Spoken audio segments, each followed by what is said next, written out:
तो देखिए, हमारी लास्ट क्लास में हमने सेकंड गेट पार कर लिया था, alignment of the mind. I hope आज आप फॉलो कर पाए होंगे, अप्लाई कर पाए होंगे जो हमने कल किया था डिस्कस, कि हमें प्रेजेंट मोमेंट में रहना है। हमारे दिमाग में कुछ भी थॉट्स आते हैं उसको नहीं आने देना है, थॉट्स फीड नहीं करने, बस हमको प्रेजेंट मोमेंट में रहकर जो प्रेजेंटली हम कर रहे हैं उस पर हमें ध्यान देना है। तो प्रेजेंट मोमेंट पर हम क्या कर रहे हैं? व्हेन वी आर चांटिंग, भगवान का नाम जप कर रहे हैं, तो हमारी पूरी प्रायोरिटी उस समय है कि हम भगवान के नाम को सुने। तो आई होप उसको अप्लाई कर पाए होंगे आप। एक बार फिर से जो मेन हाइलाइटेड लाइन थी वो क्या थी? हमारे पास अभी कृष्ण के साथ रहने का अवसर है। प्रत्येक नाम का जाप करते समय वर्तमान में रहने का अभ्यास करें। भक्ति केवल वर्तमान में ही होती है। सो मेन पॉइंट वॉज मन को कैसे अलाइन करना होता है कि हम प्रेजेंट मोमेंट में रहे, कुछ भी थॉट्स आ रहे हैं वो एंटर ही ना करने दे हम दिमाग में, जो भी पास्ट और फ्यूचर के प्लान्स है, और पूरा हमारा फोकस रहे महामंत्र सुनने में। अच्छा, एक और चीज़, अगर पूरा महामंत्र सुनने में आपको कठिनाई हो रही हो तो आप सिर्फ स्टार्टिंग का हरे कृष्णा पकड़िए और लास्ट का हरे राम पकड़िए बस। भाई हरे कृष्णा हमने बोला तो उसको दोबारा से रिपीट करना है, हरे कृष्णा फिर कृष्णा कृष्णा हरे हरे, हरे राम राम राम हरे हरे। तो इस तरह से हरे कृष्णा और हरे राम को आप पकड़िए। इस तरह से मैं कर रही थी, जैसे कई बार डिफ़िकल्ट हो रहा था पूरा महामंत्र सुनने में, तो इस तरह से मैंने करके देखा था। So it also work. पूरे महामंत्र में अगर आप एक नाम भी सुन रहे हैं so that is also glorious. पूरा महामंत्र सुन रहे तो उसका तो कहना ही क्या। So yes, I hope you are able to give attention to नाम प्रभु इन दैट वे। आगे देखिए, अब हमने अर्जुन की कहानी देखी थी कि किस तरह से उनका जो ध्यान था वो पक्षी की आँख पर था। उसी तरह से हमारा जो ध्यान है वो एक एक नाम पर होना चाहिए, आसपास के पेड़ फूल पौधे वगैरह, मतलब कि थॉट्स पर नहीं, प्लान्स पर नहीं। ठीक है, आगे देखिए। अब कीर्तन के संदर्भ में मन को संरेखित करने का अर्थ है मुख्य गायक और स्वयं दोनों को सुनना। जब आप उसके बाद दोहराते हैं तो पहले लीडर कीर्तन गाते हैं, फिर उसके बाद में हम उनको फॉलो करते हैं। चूँकि हम में से अधिकांश लोग मन की विषय वस्तु से बहुत गहराई से जुड़े होते हैं, इसलिए एक तरह से कीर्तन का अर्थ है मन को खोकर उसे पाना। भौतिक मन को त्यागे और अपने कृष्ण चेतन मन को पाएं। मन को खोकर उसे पाना मतलब अभी जहाँ मन लगा है भौतिक विषयों में, उसको खो दीजिए, उसको छोड़कर मन को पाने का अर्थ क्या है कि कृष्ण चेतन मन को पाएं। वास्तव में हमारा जो मन है वो कृष्ण चेतन ही है, ये स्वरूपगत स्थिति है हमारी, पर भौतिक दूषण के कारण, मटेरियल कंटामिनेशन के कारण वे भौतिक विषयों में लगा है। तो इसका एक और वेरिएशन कैसे समझा जा सकता है? मन खो चुका है हमारा, गुम गया है। समझ रहे? कृष्ण चेतन मन खो गया है, तो उस खोए हुए मन को पाना, या जो मन अभी जिन विषयों में लगा है भौतिक विषयों में, उसको खोकर वास्तविक जो मन की स्थिति है उसको पाना। बेसिकली इजी लैंग्वेज में, भौतिक आसक्तियों में या विषयों में जो मन जा रहा है उसको त्याग कर अपने कृष्ण चेतन मन को पाना। इसका अर्थ है विचलित करने वाले विचारों को सचेत रूप से बंद करना। कल हमने समझा था ना, गेट क्लोज। थॉट्स अगर एंटर करने का मन कर, मतलब एंटर करने का ट्राई कर रहे हैं माइंड में, गेट क्लोज, उसको एंट्री देनी ही नहीं है। डू नॉट डिस्टर्ब का बोर्ड, एंट्री देनी ही नहीं है। विचलित करने वाले विचारों को सचेत रूप से बंद करना, गेट क्लोज, और उन्हें कृष्ण के विचारों से प्रतिस्थापित करना। ये बात हमने कल समझी थी कि एक रूम है, इस तरह से आप समझिए, your mind is a room, और उसमें आप को भगवान, नाम प्रभु और आप अकेले हैं, आप दोनों को अकेले टाइम स्पेंड करना है। और जो गेट है रूम का, उसको बंद कर देना है DND का बोर्ड लगाकर। उसमें जो ये अनवांटेड थॉट्स है उसको एंटर करने ही नहीं देना है। ओनली मी एंड माई नाम प्रभु, दैट्स इट। ऐसा करने के लिए हमें मानसिक एकाग्रता के सार का अभ्यास करना होगा, और जब भी मन भटक जाए उसे जप पर वापस लाना होगा। तो ये जो स्टोरीज़ के थ्रू हम समझ रहे हैं ना चीज़ों को, इसके थ्रू आप अपने जप में अप्लाई कर सकते हैं इनको याद करके। जैसे ही मन वापस से कुछ थॉट्स उसमें आने लगे, तुरंत आप ये एग्जाम्पल याद कर सकते हैं that no, I am sitting in a room जहाँ पर सिर्फ मैं और नाम प्रभु हैं, दैट्स इट। टाइम स्पेंड करना है, मुझे नाम प्रभु को अटेंशन देना है, और बाहर के ये जो लोग हैं, मतलब कि ये थॉट्स वगैरह है, प्लान्स वगैरह, इसको एंट्री नहीं देनी है।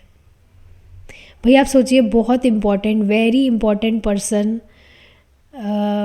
के साथ में आपको मीटिंग करने का मौका मिले, कुछ गहरा डिस्कशन आप उनसे कर रहे हैं, तो एकांत होना चाहिए कि नहीं। जितने भी ये जो लोग होते हैं, बड़े बड़े प्रोजेक्ट्स जो चला रहे होते हैं, उसकी प्लानिंग करने के लिए उनको एकांत स्थान चाहिए होता है कि नहीं। एकांत में वो मीटिंग करते हैं, डिस्कस। सो उसी तरह से नाम प्रभु is the most supremely important person, right. तो उनके साथ में हम बैठे हैं उनकी संगति करने के लिए, उनके साथ टाइम स्पेंड करने के लिए, टू गिव हिम अटेंशन। सो बाहर का कुछ डिस्ट्रैक्शन हमें अलाउ नहीं करना है जो डिस्टर्ब करे, ये चीज़ है।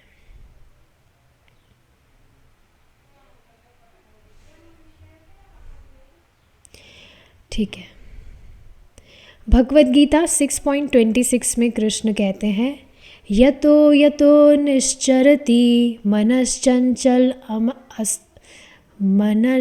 मनः चंचलमस्थिरं ततस्ततो नियम्येत तत् आत्मन्येव वशं नयेत। यतो यतो निश्चरति मनश्चंचलमस्थिरं ततस्ततो नियम्येतत् आत्मन्येव वशं नयेत। मन जहाँ कहीं भी अपनी चंचल और अस्थिर प्रकृति के कारण भटकता है, उसे अवश्य ही वापस लाकर आत्मनियंत्रण में लाना चाहिए। भगवान भी ये बात कह रहे हैं कि नहीं भगवद गीता में। मन का तो है ही स्वरूप कि वह चंचल है, अस्थिर है, इधर उधर भटकता रहता है, लेकिन उसको वापस से कंट्रोल में लाना चाहिए। जैसे हमने एक एग्जाम्पल समझा था, एक बच्चा है, बहुत शैतान है, शैतानी करता रहता है, बदमाशी करता रहता है, तो उसको मैनर्स सिखाने होते हैं कि नहीं, उसको नियंत्रण में लाना होता है। तो ये हमारा जो मन है ये एकदम उस शैतान बच्चे की तरह है, उसको समझाकर, पकड़कर, कैसे भी कर कर उसको बस कंट्रोल में लाना होता है, लाना चाहिए। तो यस, यहाँ से बात सत्यापित होती है। अच्छा, अब हमने सेकंड गेट को समरी में हमने क्या समझा, वो पॉइंट्स यहाँ पर महाराज ने रखे हैं।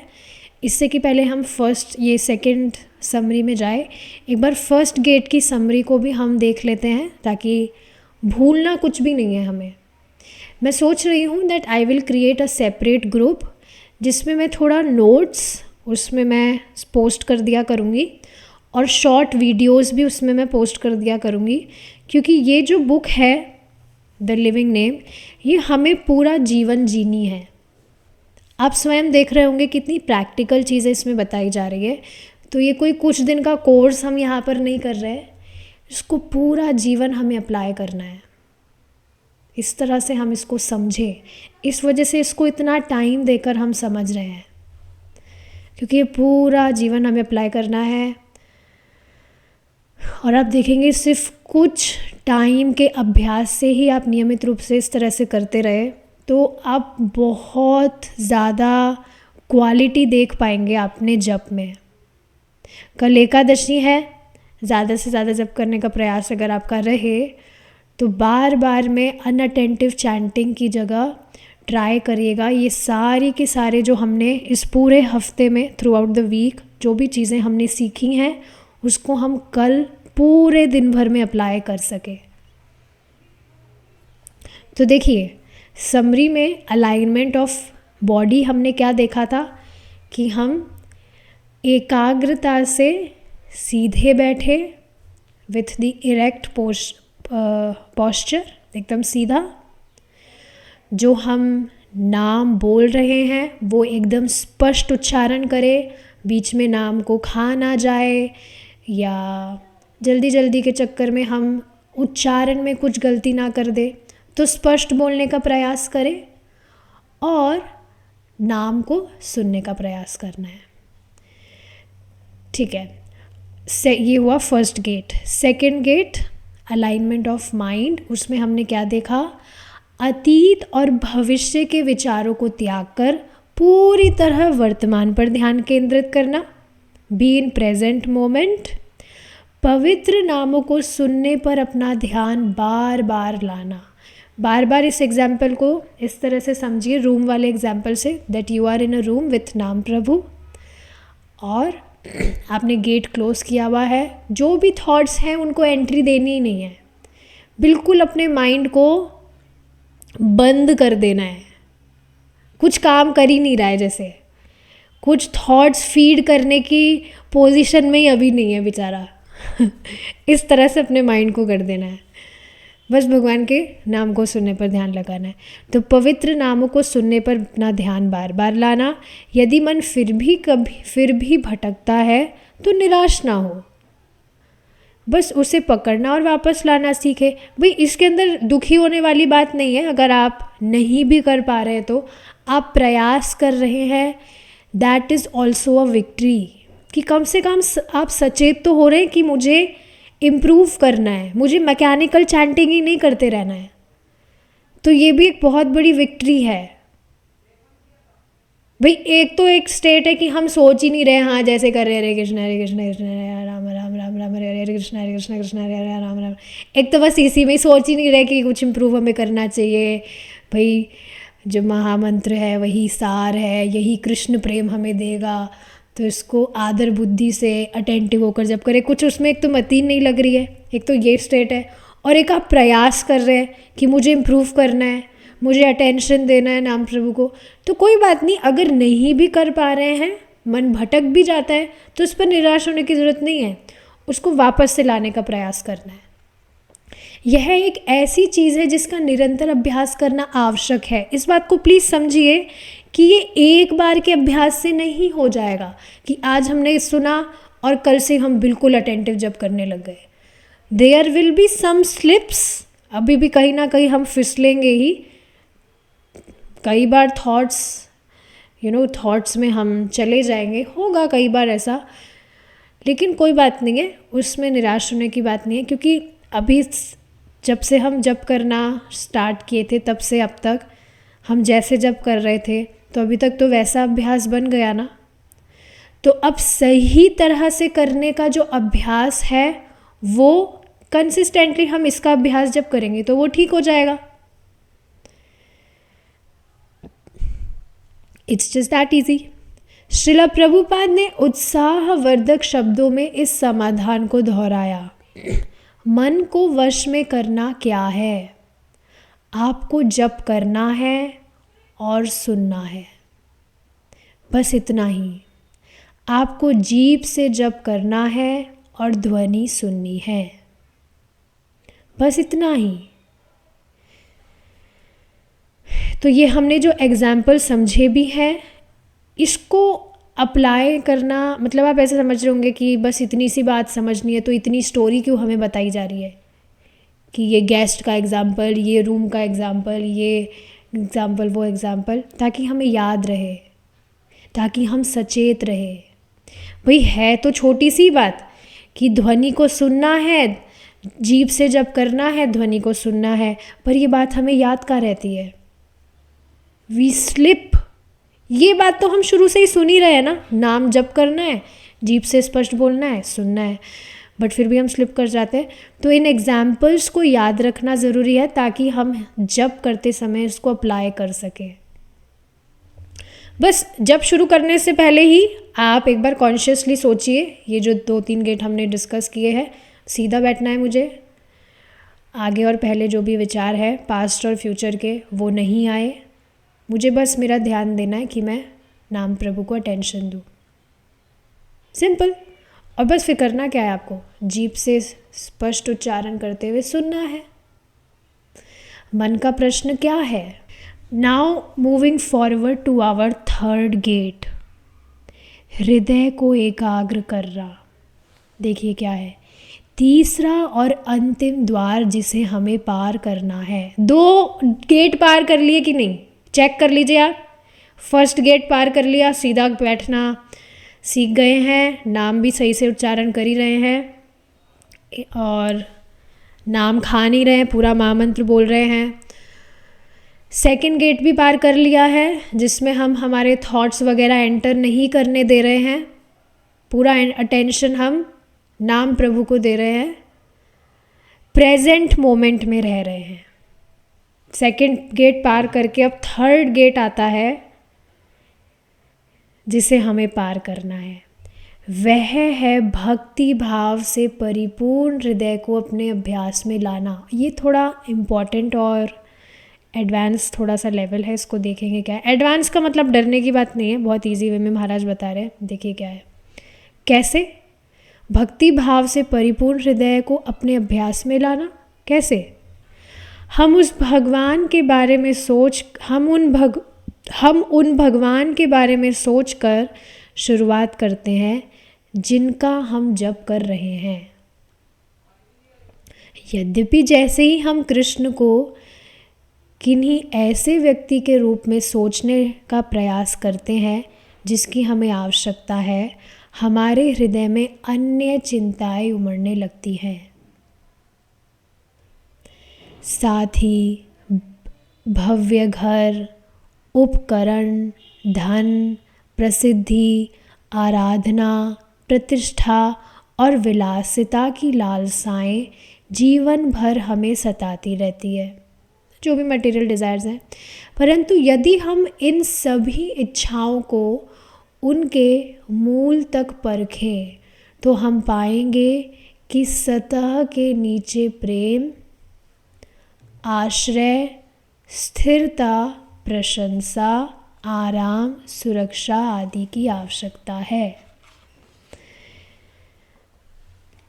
देखिए इसका अर्थ क्या है। जो भी मटेरियल डिज़ायर्स जीव की है, वह सोच तो रहा है कि उन सबको प्राप्त करके वह सुखी हो जाएगा, उसका मन लग जाएगा, उसको शांति प्राप्त हो जाएगी, उसको संतुष्टि प्राप्त हो जाएगी। लेकिन यहाँ पर महाराज क्या बता रहे हैं कि अगर गंभीरता से इन सब पर विचार किया जाए तो हम क्या पाएंगे कि वास्तव में हमारी आवश्यकता क्या है। हमारी आवश्यकता ये नहीं है कि हमें कोई बहुत बढ़िया साथी मिल जाए, है ना, बड़े बड़े घर मिल जाए, बहुत पैसा मिल जाए, प्रसिद्धि मिल जाए, लग्जरियस लाइफ हम जिए। वास्तव में यह हमारी आवश्यकता नहीं है। ये आवश्यकता किसकी है? ये आवश्यकता इस शरीर की है जो कि हम है नहीं। तो महाराज ये बात बता रहे हैं कि ये जो इच्छाएं हैं, अगर हम इनको चर्ण करें, मूल तक अगर इनको परखें, तो वास्तव में हम पाएंगे कि हमारी वास्तविक आवश्यकता क्या है? प्रेम, लव, आश्रय, शेल्टर, स्थिरता, स्थिरता है स्टेबिलिटी, प्रशंसा, आराम मतलब कंफर्ट, कंफर्ट मीन्स संतुष्टि एक तरह से, सुरक्षा, ये सारी वास्तव में हमारी आवश्यकताएं हैं। सुरक्षा मीन्स समझ रहे हैं एक सिक्योरिटी। और आप देख पा रहे हैं क्या इस चीज़ को आगे बढ़ने से पहले कि ये सभी कुछ हमें भक्ति करने से प्राप्त हो रहा है, लाइक वास्तव में प्राप्त हो रहा है।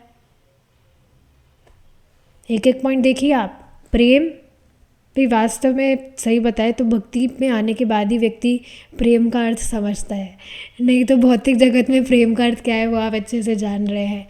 आश्रय, भक्तों का आश्रय हमें प्राप्त हुआ ना, गुरु महाराज का आश्रय, प्रभुपाद जी का।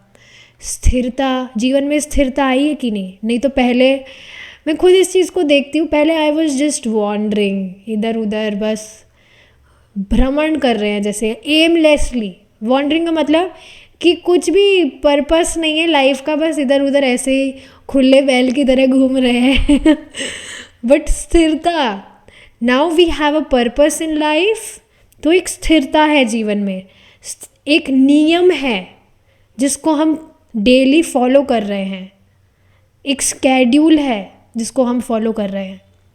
स्थिरता, प्रशंसा, आराम, संतुष्टि और सिक्योरिटी, ये तो बहुत ही अमेजिंग चीज़ है। Like I feel it very very much. भक्ति करने से वी फील सिक्योर कि हाँ भगवान है साथ में, कुछ भी अनिष्ट हमारा नहीं होगा।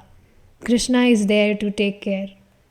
आज भी ये पॉइंट प्रभु जी बता रहे थे कि नहीं लास्ट में, कि छोटी छोटी बातें भी अगर आप अपने जीवन में देखेंगे तो किस तरह से भगवान से सहायता प्राप्त हो रही है आप देख पाएंगे। So security is there. Krishna cares so much, he is so loving, he is so caring, but at the time he is strict ये पॉइंट भी बताया था। ओके और इन सब के नीचे कृष्ण के लिए हमारी सच्ची आवश्यकता है। ठीक है, underneath these is our true need for Krishna. ये सभी कुछ हमें मतलब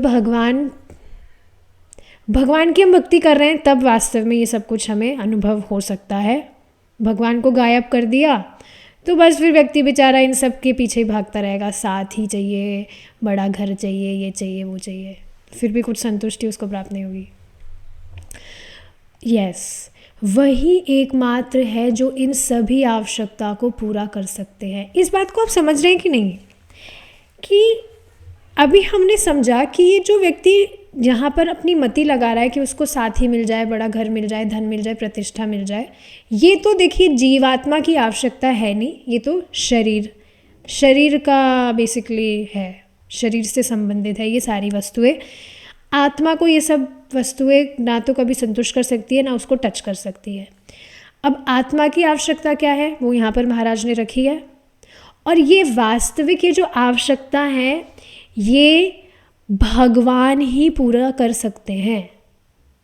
मतलब जब व्यक्ति भगवान की भक्ति करेगा, भगवान से अपना संबंध स्थापित करेगा, तभी वास्तव में उसकी ये जो नेसेसिटीज़ है, आत्मा की जो नेसेसिटीज़ है, जो ये खालीपन महसूस हो रहा है ना, खोखलापन, ये सब कब भर सकता है, कब ये आवश्यकताएं पूरी हो सकती है, जब व्यक्ति भगवान से अपना संबंध स्थापित करे।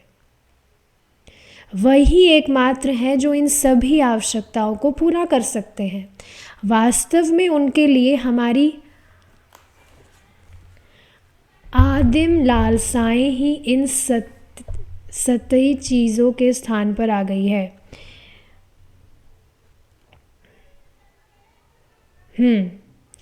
इसका मतलब क्या है कि हमारी वास्तविक जो इच्छाएं हैं उसकी जगह ये जो सुपरफिशियल चीज़ें हैं, आर्टिफिशियल चीज़ें जो क्षणिक हैं, वो स्थान ले ली है। देखिए, समझिए ना कि हमारा जो स्थान है वो क्या होना चाहिए कि हम भगवान से हमारा जो प्रेम में संबंध है उसको हम अनुभव करें, and we say peaceful, we stay happy, we stay satisfied. लेकिन इनकी जगह किसने ले ली है? ये जो आर्टिफिशियल चीज़ें हैं, क्षणिक चीज़ें हैं, इन्होंने एक तरह से जगह ले ली है, स्थान ले लिया है। मतलब उस ऐसा कहते हैं ना कि कोई पर्टिकुलर स्थान है, उसकी जगह किसी दूसरे व्यक्ति ने ले ली है। जैसे इसको ऐसे समझिए, कोई ओरिजिनल व्यक्ति है और उसका हमशक्ल है, तो उस ओरिजिनल, कोई पता नहीं मूवी भी ऐसी आई थी शायद, एनीवेज मैं आपको कुछ मूवी का याद नहीं दिलाना चाह रही हूँ। इसको इस एग्जांपल से समझिए कि कोई व्यक्ति है और उसी के जैसा हमशक्ल कोई व्यक्ति है, तो अब असली व्यक्ति की जगह उस हमशक्ल वाले ने ले ली और वो सत्यापित करना चाह रहा है कि मैं असली व्यक्ति हूँ, जबकि वो हमशक्ल है, वो फर्जी व्यक्ति है। तो इसी तरह से हमारी ये जो ये प्रिमेवल लॉन्गिंग है भगवान के प्रति, जो हमारी वास्तविक लालसा है कि हम भगवान से प्रेम में संबंध चाहें, भगवान की संतुष्टि के लिए हम कार्य करें, हम उन पर ही डिपेंडेंट रहें, इसकी जगह ये जो हमशक्ल डिज़ायर्स है, भौतिकतावादी डिज़ायर्स, इसने ले ली है। इसलिए हम अपने भक्ति में हृदय से तब जुड़ते हैं जब हम समझते हैं, कृष्ण, मैं वास्तव में केवल आपको ही चाहता हूँ, केवल आपके साथ ही मैं वास्तव में प्रसन्न रहूँगा। ये इम्पॉर्टेंट चीज़ है। तो aligning the heart, alignment of heart कैसे होगा? जब व्यक्ति इस बात को समझेगा कि एकमात्र वह भगवान की भक्ति करके ही संतुष्ट रहेगा। और ये थ्योरी वाली चीज़ नहीं है, इसको और प्रैक्टिकल वे में महाराज अभी समझा रहे हैं। देखिए भाई, ठीक है, थ्योरेटिकली हम समझ रहे हैं कि सिर्फ मैं भगवान की भक्ति करके ही संतुष्ट रहूँगा, पर अभी भी मति तो कहीं और लग रही है। तो अब उस खोए हुए हृदय को कैसे पुनः प्राप्त करें? हमारा जो हृदय है उसकी एकमात्र स्थान क्या है कि वहाँ पर भगवान विराजित रहे, भगवान का अनुभव हमें हो। पर ये हमशक्ल डिज़ायर जो है इसने जगह ली हुई है कि नहीं हृदय में? तो ये जो हमारा स्वरूपगत स्थिति है, ये जो खो गई है हृदय की जो स्थिति है, इसको पुनः कैसे प्राप्त करें, वो अब देखिए महाराज क्या बताते हैं। हम सभी अपने भौतिक हृदय के बारे में जानते हैं, जो हमारे शरीर में रक्त संचारित करता है ना। लेफ्ट साइड में है हार्ट, तो वो भौतिक हृदय है इस बॉडी में जो है, जिससे ब्लड पंप हो रहा है। हमारे पास एक भावनात्मक हृदय भी है। यहाँ पर थोड़ा लोग कंफ्यूज हो जाते हैं कि हृदय, एक बार किसी व्यक्ति ने पूछा भी था कि ये जो हृदय है ये कौन से हृदय की बात हो रही है? हमारी बॉडी में जो ये हार्ट लेफ़्ट साइड में पंप करता है, क्या उसकी बात हो रही है? क्लास में पूछा था किसी ने एक बार, प्रभु जी क्लास में। तो नहीं, वो तो है ही बॉडी का, पर हमारे पास एक भावनात्मक हृदय भी है जो मित्रता, समुदाय, खुशी, ईमानदारी, प्रेम, आंतरिक शांति, साथ ही दर्द और हानि जैसी भावनाओं का निवास स्थान है।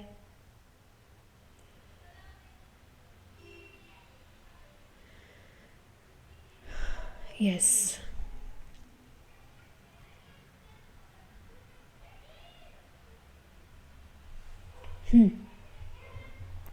हालांकि एक तीसरा हृदय भी है जिसे अक्सर अनदेखा कर दिया जाता है। यह सबसे महत्वपूर्ण हृदय है, आध्यात्मिक हृदय। यही पर हमारा सच्चा शाश्वत स्वरूप निवास करता है। तो देखिए यहाँ से क्या समझ आ रहा है, जैसे हम 3 लेयर्स के विषय में सुनते हैं, subtle body, gross body, subtle body और सोल। सुनते हैं ना हम, ये स्थूल शरीर, सूक्ष्म शरीर और फिर आत्मा, इस तरह से ये 3 चीज़ें बताई जाती है। तो उसी तरह से यहाँ से मालूम चल रहा है, एक तो ये जो मेटेरियल हार्ट है, सो this is gross body, part of gross body. फिर एक और अंदर जो है हृदय, that is a part of subtle body, जो मन बुद्धि अहंकार है, ये सटल बॉडी होती है। तो बेसिकली इससे ही I mean, मैं कुछ स्पेकुलेट नहीं करना चाहती हूँ, मैं नहीं कह रही कि इसका पार्ट है, पर कुछ है जिससे हम ये सारी फीलिंग्स अनुभव करते हैं। भाई भौतिक हृदय से तो फीलिंग्स कैसे आती होगी, नहीं आती है, पर हाँ एक भावनात्मक हृदय है जिससे हम ये सारी फीलिंग्स अनुभव करते हैं, ये सारी भावनाओं का निवास स्थान है। और एक तीसरा हृदय है, वह है आध्यात्मिक हृदय। तो ये है जो जीवात्मा का स्वरूपगत हृदय है, जिससे व्यक्ति वास्तविक संबंध भगवान का अनुभव करता है। देखिए यहाँ बताया जा रहा है, यहीं पर हमारा सच्चा शाश्वत स्वरूप निवास करता है। दुर्भाग्य से वर्तमान संसार में हमारी दैनिक गतिविधियों के दौरान यह हृदय आसानी से ढक जाता है। यह लगभग खोया हुआ ही माना जाता है और इसे पुनः प्राप्त करना अत्यंत महत्वपूर्ण है, क्योंकि केवल एक स्वस्थ आध्यात्मिक हृदय से ही हमारा आध्यात्मिक जीवन फलता फूलता है। यदि आध्यात्मिक हृदय अस्वस्थ है तो हम आध्यात्मिक रूप से लगभग मृत समान है। बहुत ही सुंदर बात यहाँ पर महाराज बता रहे हैं कि जिस तरह से आप देखेंगे, एक अगर बॉडी, हमारा ये जो शरीर है ये अस्वस्थ है तो कुछ भी अच्छा नहीं लगता है, इज़ इट नॉट।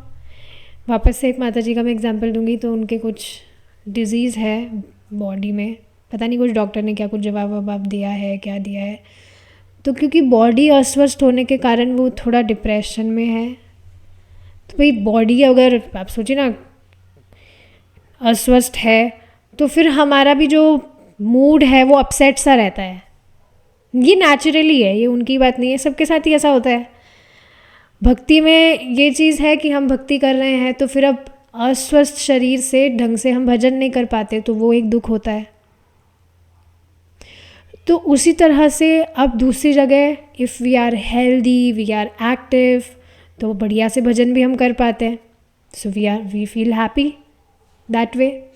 तो उसी तरह से अब यहाँ पर आध्यात्मिक हृदय के विषय में बताया जा रहा है कि अगर हमारा आध्यात्मिक हृदय स्वस्थ है तो हम आराम से वी विल बी जॉयफुल, बहुत हम खुश होंगे भक्ति के अंदर ना। हमारा आध्यात्मिक जीवन फलता फूलता है।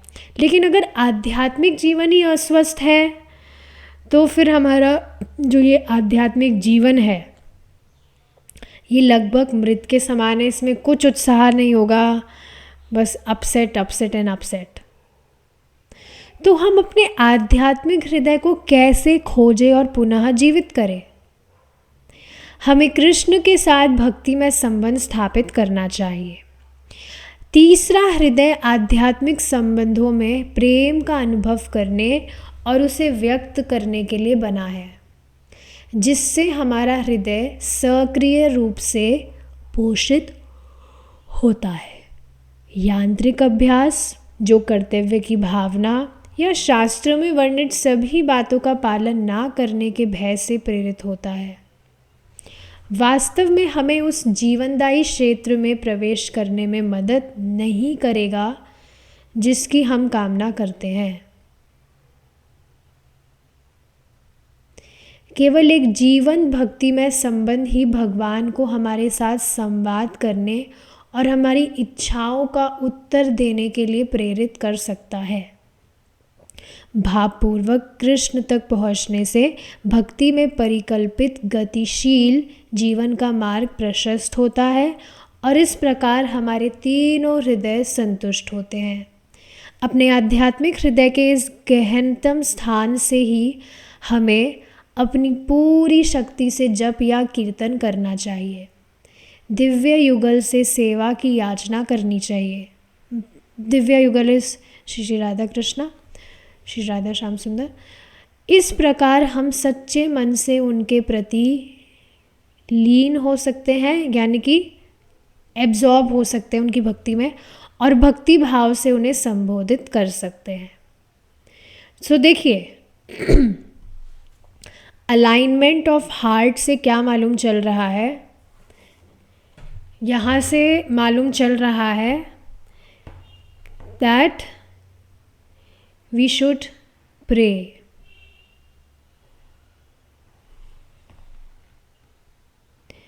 समझ रहे इस बात को? बेसिकली महाराज ने बताया कि हृदय के विषय में बताया कि 3 तरह के हृदय हैं। एक तो जो भौतिक हमारा हृदय है जिसको हम देखते हैं, एक वह हृदय जिसमें भावनाओं का स्थान है, और तीसरा हृदय जो आध्यात्मिक हृदय है जिससे वास्तव में हम भगवान से हमारे संबंध को अनुभव करते हैं। तो अब ये जो स्पिरिचुअल हार्ट है इसको कैसे लोकेट और रिवाइव किया जाए, इसके स्थान पर कैसे इसको स्थानांतरित किया जाए, और किस तरह से बेसिकली प्राप्त किया जाए। तो यहाँ पर महाराज बता रहे हैं कि ये जो आध्यात्मिक हृदय है इसमें बेसिकली होता क्या है, भगवान से हमारा जो प्रेम है उसको हम अनुभव कर पाते हैं, उसको हम एक्सप्रेस कर पाते हैं। Experience and express love in spiritual relationships that are being actively nourished. देखिए महाराज जी समझा रहे हैं कि अगर हमारा ये जो हृदय अस्वस्थ रहेगा, आध्यात्मिक हृदय, तो फिर हमारी जो भक्ति है उसमें कुछ उत्साह महसूस नहीं करेंगे। तो इसको नरिश जब किया जाएगा, जिस तरह से बॉडी अस्वस्थ हो जाती है तो उसको जब हम नरिशमेंट देते हैं तो वह स्वस्थ होती है। तो उसी तरह से हमारा ये जो हृदय है, आध्यात्मिक हृदय, ये अभी अस्वस्थ है, तभी हमें कुछ रुचि वगैरह नहीं प्राप्त हो रही है, कुछ टेस्ट अनुभव नहीं हो रहा है। तो इसको नरिश करना है, और वो नरिश करने का समाधान यहाँ पर महाराज बता रहे हैं, प्रार्थना करना। देखिए, दिव्य युगल से सेवा की याचना करनी चाहिए। इनफैक्ट जो हरे कृष्ण महामंत्र हम चैंटिंग कर भी रहे हैं, इसका अर्थ ही क्या है कि हे श्रीमती राधा रानी, हे भगवान कृष्ण, आप अपनी सेवा में नियोजित करें मुझे। तो इस तरह से हम सच्चे मन से एब्जॉर्ब होकर हम सच्चे मन से उनके प्रति लीन हो सकते हैं। We can be absorbed and भक्ति भाव से उन्हें संबोधित कर सकते हैं। अब देखिए, एक सुंदर प्रार्थना है जिसमें एक भक्त ऐसी सहज भक्ति में भावनाओं के लिए प्रार्थना करता है जैसे युवक युवतियों को और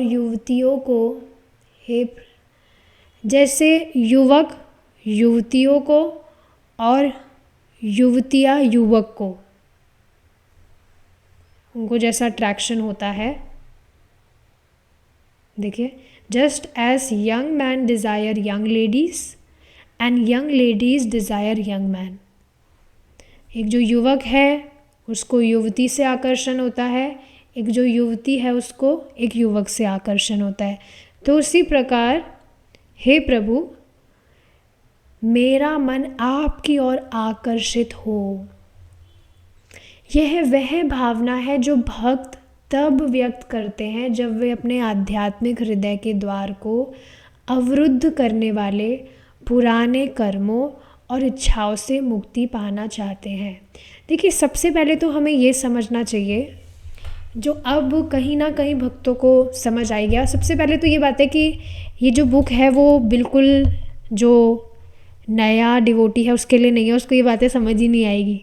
जीवन का उद्देश्य क्या है और सिर्फ क्या ही करना है, क्या नहीं करना है।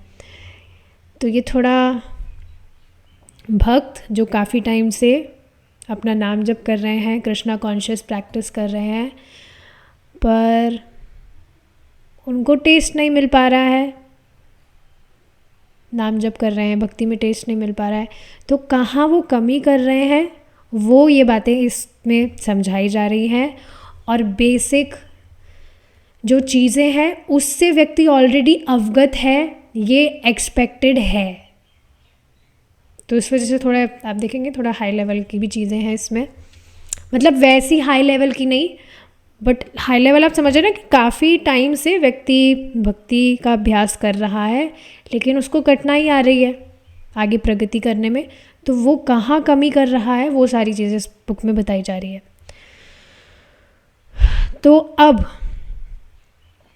ये देखिए प्रार्थना कितनी अच्छी है कि जैसे boys and girls they are attracted towards each other, उस तरह से ही मेरा मन आप में आपकी ओर आकर्षित हो। तो देखिए, जो व्यक्ति इस बात को समझेगा कि कोई भी जो भौतिक प्रयास है वो मुझे संतुष्ट नहीं कर रहे हैं, मुझे तो भगवान की भक्ति ही संतुष्ट कर सकती है, करेगी, वही तो ये सब इच्छाएं करेगा, ऐसी प्रार्थनाएं करना चाहेगा भगवान से।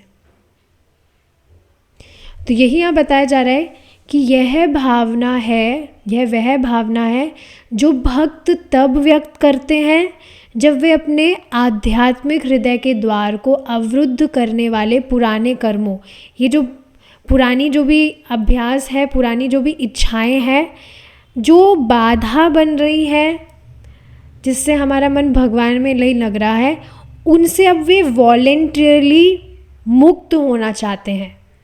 मतलब हम चाहते ही नहीं है, हम खुद चाहते हैं कि ये जो हमारा मन कलुषित है इसकी सफाई हो जाए, हम खुद ऐसी इच्छा कर रहे हैं, तब जाकर व्यक्ति इस तरह की प्रार्थनाएं भगवान से करेगा।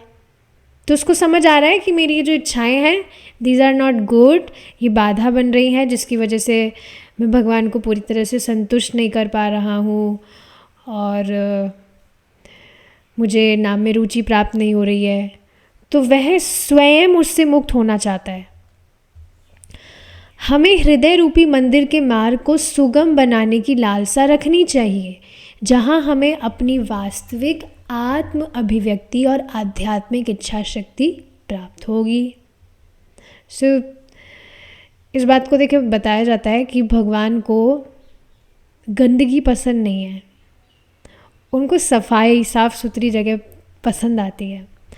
तो इसी तरह से हमारा जो हृदय है वो जो भी डिज़ायर्स हैं, मटेरियल कंटामिनेशन उससे दूषित है, उसको साफ़ सुथरा रखना चाहिए।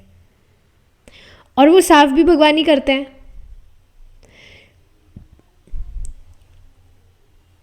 तो हमें हृदय रूपी मंदिर के मार्ग को सुगम बनाने की लालसा रखनी चाहिए। सफाई भगवान ही करते हैं, पर जब तक हम इच्छा नहीं करेंगे तो वो कैसे होगा। तो हमें ये इच्छाएं रखनी चाहिए कि ये जो भी whatever material desires I have, जिसकी वजह से ये एक अवरोध बन रहा है, मैं भगवान को प्रसन्न नहीं कर पा रहा हूँ, तो ये इच्छाएं रखनी चाहिए हृदय में कि सबसे मैं मुक्त हूँ। और तब जाके हमारा जो वास्तविक आत्म अभिव्यक्ति और आध्यात्मिक इच्छा शक्ति हमारी क्या है, क्या आध्यात्मिक इच्छा है हमारी, कि हमें भगवान का अनुभव हो, हमें भगवान का प्रेम प्राप्त हो, हमें नाम में रुचि हो, तो ये वास्तव में तब जाके प्राप्त होगी। देखिए मतलब यहाँ पर aligning the heart and bottom line क्या है, बिल्कुल स्पष्ट समझ लीजिए, short sweet and short way में। हम स्वयं इच्छा करें कि हमारे हृदय में ये जो मटेरियल डिज़ायर्स हैं इनसे हम मुक्त होना चाहते हैं। भाई अगर मन अब इन चीज़ों में ही उलझा रहेगा तो दो जगह तो एक साथ स्प्लिट नहीं हो सकता, या तो वो इधर खींचेगा या उधर खींचेगा, या तो कृष्ण की तरफ खींच लीजिए या माया की तरफ खींच लीजिए। तो जब तक, अब ये बात अलग है कि हम कृष्ण की तरफ खींचना चाह रहे हैं पर झुकाव इस तरफ हो रहा है, मतलब मुक्त होना चाहते हैं हम वहाँ से, तो ये इच्छा करना इज़ इम्पॉर्टेंट।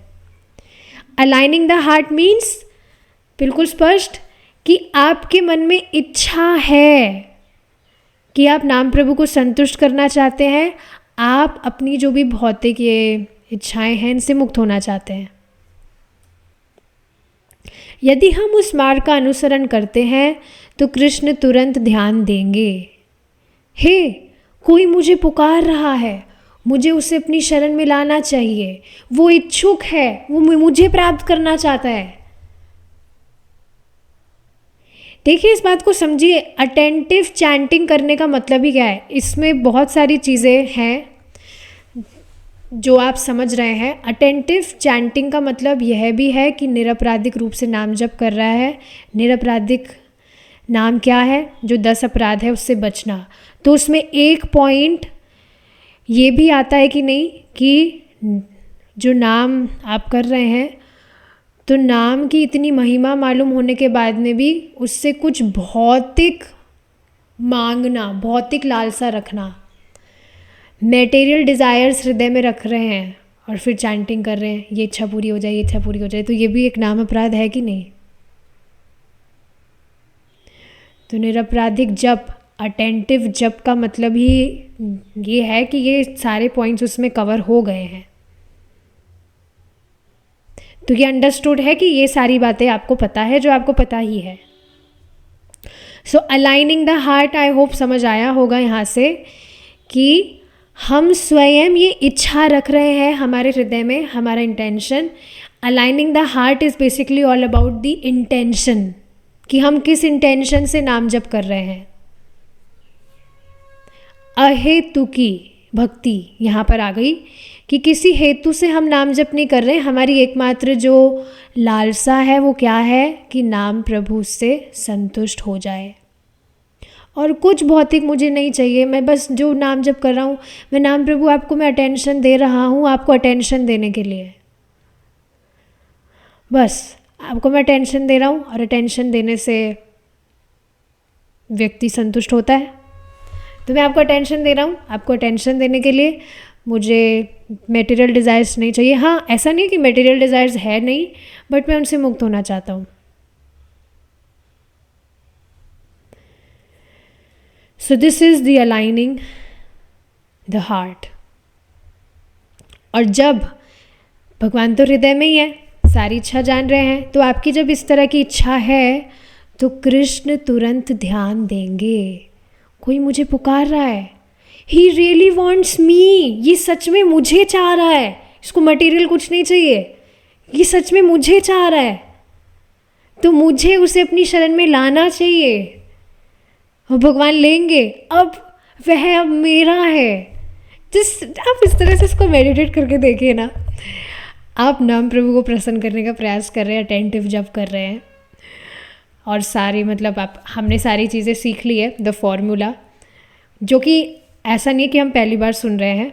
अहेतु की भक्ति में हमने कितनी बार ये सारी चीज़ें सुनी है, कितनी बार सुनी है कि अहेतु की भक्ति, कोई आप भौतिक इच्छा नहीं रख रहे हैं, भगवान की भक्ति कर रहे हैं बस भगवान की भक्ति करने के लिए, ताकि भगवान उससे प्रसन्न हो, भगवान संतुष्ट हो। तो आप अटेंटिव जप कर रहे हैं, अटेंटिव जप करने के लिए you are chanting Hare Krishna for chanting Hare Krishna. और आप सोचिए इस तरह से आप भगवान को नाम प्रभु को आप अटेंशन दे रहे हैं, नाम प्रभु जान रहे हैं कि आप उनको अटेंशन दे रहे हैं सिर्फ उनको अटेंशन देने के लिए, कुछ भौतिक आप उनसे नहीं, कुछ नहीं लालसा रख रहे हैं। तो सोचिए आप अपना पूरा एफर्ट लगा रहे हैं कि आप अटेंटिव चांटिंग करें, पूरा अटेंशन उनको दें और वे आप पर ध्यान ज़रूर देंगे। प्लीज़ इस बात को आप नोट कर लीजिए। आप नियमित रूप से इस तरह से अभ्यास करेंगे, जो भी पॉइंट्स हमें बताए जा रहे हैं उसको फॉलो करेंगे तो वो दिन बहुत दूर नहीं है जब अटेंटिव चैंटिंग करना आपके लिए बहुत इजी हो जाएगा। स्टार्टिंग आप देखिए ना, 1 हफ्ता तो ऑलमोस्ट हो ही गया है जब से हमने ये बुक पढ़ रहे हैं हम। यस, लास्ट ट्यूसडे को ही तो स्टार्ट की थी हमने, आज 7 दिन हो गए। और आप देखिए, हो सकता है थोड़ा बहुत संघर्ष हो, पर क्या आपको आनंद नहीं आ रहा है? Are you not looking forward? कल सुबह जब होगी, जब करेंगे तो ये सारी चीज़ें अप्लाई करेंगे। मुझे तो बहुत एक्साइटिंग लग रहा है ये सब कुछ। सुबह होगी, जो भी बातें बताई जा रही है उसको फॉलो करेंगे, बहुत एक्साइटिंग मुझे लग रहा है। इस तरह से कभी नहीं लगा था पहले। तो अब आप सोचिए, इस एक्साइटमेंट का मतलब, ये जो आप बातें बताई जा रही है इसको आप डेली अब प्रैक्टिस करेंगे तो आपका इस तरह का अभ्यास नहीं बन जाएगा, आप आदी हो जाएंगे अटेंटिव चैंटिंग करने के। You will become habitual of giving attention to नाम प्रभु।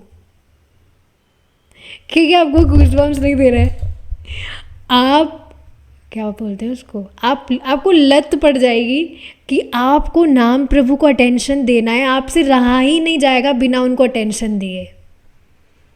और ये चीज़ आप कुछ अपना जो जप कर रहे हैं, कुछ मालाओं में भी, कुछ राउंड्स में भी अगर आप ये सारी चीज़ें फॉलो कर पा रहे हैं, it is a great win. बस इसी तरह से डेली आप अभ्यास करते रहिए, बस सचेत रहिए। जो पॉइंट्स हम डिस्कस कर रहे हैं सभी की हेल्प के लिए, मेरी भी उससे हेल्प होगी, मैं ग्रुप बनाऊंगी, उसमें मैं नोट्स, जो मेन पॉइंट्स हैं हमारे जो हम डिस्कस कर रहे हैं, समरी में मैं नोट्स उसमें पोस्ट कर दिया करूँगी, पर उसको पढ़ेंगे तभी उसको याद रख पाएंगे। बहुत शॉर्ट में मैं ट्राई करूँगी उसको रखने का, ताकि बार बार हम उसको, या आप इस तरह से प्रैक्टिस हम कर सकते हैं कि डेली हम उनको पढ़ें ताकि हम डेली उसको हमारे जप में अप्लाई कर सकें। So yes, this way Krishna will accept you. फिर से इसको पढ़ देती हूँ। कृष्ण तुरंत ध्यान देंगे, हे कोई मुझे पुकार रहा है, मुझे उसे अपनी शरण में लाना चाहिए, अब वह मेरा है। जब हम खुले हृदय से कृष्ण को पुकारते हैं तो वे उत्तर देते हैं, भले ही जब से पहले हमारा हृदय बंद हो। यदि हम वास्तव में अपने आध्यात्मिक हृदय से पूर्णतः जप करें तो वह खुल जाएगा। अब ये इसकी जो समरी है ये हम कल करेंगे, कल पढ़ लेंगे इसकी समरी को, और फिर आगे जो है इसमें महाराज बताएंगे कि जो 4th डोर है वो कैसे खुलेगा। भाई 3 गेट तो हमने पार कर लिए है, ये तीसरा जो गेट है इसको कल अप्लाई करिएगा। 1st और 2nd तो आप पार कर चुके हैं, 3rd गेट में कल एंट्री करेंगे हम, फ्रॉम द हार्ट। बहुत सिंपल है, कुछ कॉम्प्लिकेटेड नहीं है। Chanting from the heart, aligning the heart means कि आप विनम्रता पूर्वक, आपके हृदय में कोई और इच्छा रखते हुए आप नाम प्रभु का टेंशन नहीं दे रहे, आपकी एकमात्र इच्छा है कि नाम प्रभु संतुष्ट हो। That's it. So this is very easy, not very typical. और बीच बीच में आप इस तरह से प्रे भी कर सकते हैं कि मेरी बस नाम प्रभु, मेरी बस इच्छा है कि मैं आपको अटेंशन दूँ, मैं और किसी को अटेंशन नहीं देना चाहता हूँ या चाहती हूँ, मैं बस चाहती हूँ आप प्रसन्न हो जाए। मेरे एकमात्र जो ध्यान के केंद्र हैं वो आप हैं, बस I just want to please you. So this is aligning the heart. Basically आप सचेत हैं कि आप जप कर क्यों रहे हैं, आप सचेत हैं अपने इंटेंशन के बारे में कि आप यहाँ पर बैठे क्यों हैं जप करने के लिए, सिंपली टू प्लीज़ नाम प्रभु। So this is chanting from the heart, aligning the heart. ठीक है, अब इसका जो समरी है हम कल देखेंगे, एंड देन हमारे 4th गेट में हम कल एंट्री करने वाले हैं, कल करेंगे भगवान ने चाहा तो। अभी हम यहाँ पर रुकेंगे। परम पूज्य सच्चिदानंद स्वामी महाराज की जय, श्रील प्रभुपाद की जय। आप सभी भक्तों की जय। हरे कृष्णा।